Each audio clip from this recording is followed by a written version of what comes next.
পেরে আর সাধু বলতো, জিহ্বার মধ্যে ফুটা ছিল। রাসূলুল্লাহ সংক্ষেপ করে দিচ্ছি 2 মিনিটের মধ্যে। রাসূলুল্লাহ সাল্লাল্লাহু আলাইহি ওয়াসাল্লাম এত বড় একটা দায়িত্ব দিলেন বেলালকে। রাসূলুল্লাহ সাল্লাল্লাহু আলাইহি ওয়াসাল্লাম ইন্তেকাল করলেন। অন্যান্য সাহাবীরাও কাতর হয়ে গেল, বেশি কাতর হয়ে গেল বেলাল। বেলাল পাগলের মতো বুকের মধ্যে থাপড় দেয়, বুকের মধ্যে থাপড় দেয়, বুকের মধ্যে চাপড়ায়। একবার দৌড়ায় ডানে যায়, একবার দৌড়ায় বামে যায়, একবার শাম দেশে চলে যায়, আর একবার কুফায় চলে যায়। কই যায় রে বেলাল নিজেও জানে না। রাসূলুল্লাহ ইন্তেকালের পরে বেলাল শাম দেশে চলে গেল, গিয়ে বেহুশ হয়ে পড়ে আছে। 10 দিন 20 দিন 1 মাস হলো বেলালের কোনো খবর নাই। আল্লাহ রাসূল সাল্লাল্লাহু আলাইহি ওয়াসাল্লাম স্বপ্নে দেখায়, বেলাল, ও বেলাল, এটা কেমন বিচার?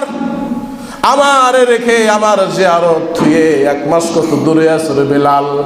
জানো না তোমারে না দেখলে, কাছে না পাইলে আমি রাসূলুল্লাহ সাল্লাল্লাহু আলাইহি ওয়াসাল্লাম মন ভালো থাকে না।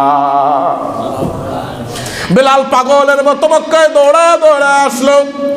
মক্কা থেকে মদিনায় চলে গেল রাসূলের রওজার কাছে, সাল্লাল্লাহু আলাইহি ওয়াসাল্লামের রওজার কাছে গিয়ে রাসূলুল্লাহকে সালাম জানালেন।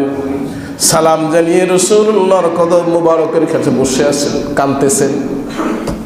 বড় বড় বৃদ্ধ সাহাবীরা দেখলেন, সবচাইতে বড় সাহাবী, বৃদ্ধ সাহাবী সালমান ফারসি রাদিয়াল্লাহু তাআলা আনহু বেলালকে দেখলেন। দেখে হাউ মাউ করে চিল্লাচিল্লি শুরু করলেন, এই মদিনার মুসলমানেরা কইরা, তোমরা কই আছো? তাড়াতাড়ি বাইর হও, নবীর মুয়াজ্জিন আসছে, নবীর মুয়াজ্জিন। আল্লাহু আকবার। সবাই বলল, বেলাল আজান দাও। ও বেলাল, এত নিষ্ঠুর কেমনে হইলা রে বেলাল? আজান না দিয়া কই গেছো? তোমার আজান শুনলে মনে হয় এটা শান্তি পায়। সব সাহাবী অনুরোধ করলেন, না না, বেলাল আজান দেয় না। বেলাল বলে, আমি যদি আজান দেই আমার রাসূল কি ফিরে আসবে? সবাই কান্নার রোল পড়ে গেল। বাবুস সালাম 7 নম্বর গেটের সাথেই রাসূলুল্লাহ সাল্লাল্লাহু আলাইহি ওয়াসাল্লামের কলিজার 2 টুকরা হাসান এবং হুসাইনের ঘর, ফাতেমার ঘর। দৌড়ায় গেল সাহাবীরা হাসান হোসেন দেখতে। আল্লাহর রাসূলের চেহারা পাইছেন সুন্দর, ওরকমই দেখা যায়। রাসূলের চেহারা পাইছিলেন 2 জনে। রাসূলের আবায়ব আকৃতি হাসান আর হোসেনের মধ্যে পাওয়া যায়। যখন দেখলেন, দেখার পরে হাসান হোসেন দৌড়ায় আসলো। দৌড়ায় আসার পর বলল, নবীর মুয়াজ্জিন, ও বেলাল, নবীর মুয়াজ্জিন, এতদিন কোথায় ছিলা? তোমার আজান আমরা শুনতে পাই নাই। বেলাল পাগলের মতো দৌড়ায় এসে একবার হাসানের বুকের মধ্যে চুমু দেয়, একবার কপালে চুমু দেয়, একবার হুসাইনের বুকের মধ্যে চুমু দেয়, কপালের মধ্যে চুমু দেয়। এবার হাসান আর হুসাইন যখন অনুরোধ করেছে, আর তো অনুরোধ ফালানো যায় না। বেলাল আজান দেওয়া শুরু করলো, আল্লাহু আকবার, আল্লাহু আকবার। প্রথম আজানের আল্লাহু আকবার ধ্বনিতে যতগুলো সাহাবী ছিল পাগলের মতো বয়স্ক সাহাবীরা দৌড়ায়। নবীর মুয়াজ্জিন আজান দেয়, হায়রে নবীর মুয়াজ্জিন ফিরে এসছে, আবার নবী বুঝে আবার ফিরে আইছে। আল্লাহু আকবার।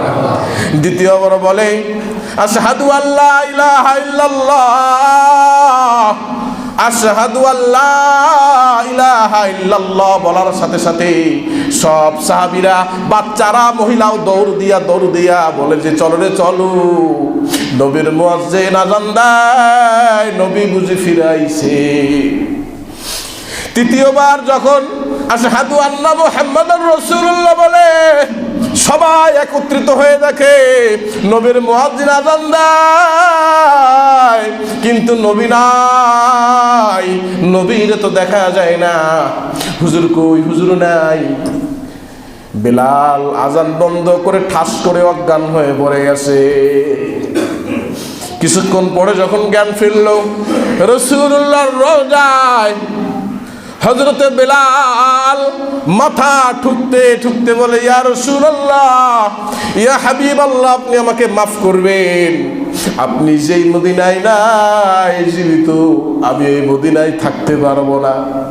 বেলালের জীবনীতে পাওয়া যায় বেলাল আর স্থির থাকতে পারে নাই। আবু বকর ডাক দিয়ে বুকে জড়ায় নাই, অন্যান্য বড় বড় সাহাবীরা ডাক দিয়ে বুকে জড়ায় নাই, বলে, ও বেলাল, নবীকে শুধু তুমি ভালোবাসো, তুমি কি একাই নবীর হারাইছো? ও বেলাল, আমরাও তো আমাদের কলিজুর টুকরা নবীর হারাই ফেলাইছি। বেলাল বলে, তোমাদের হারানো আর আমার হারানো এক না। আমার দুনিয়ার জাহান্নাম থেকে উদ্ধার করছে আমার হাবিব।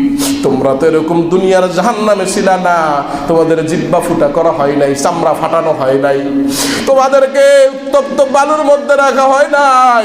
আমার এই হাবিব, আমি যখন সালাম দিতাম, আমি যখন আজান দিতাম, আমি 5 ওয়াক্ত রাসূলুল্লাহর পিছনে নামাজ পড়ছি গো।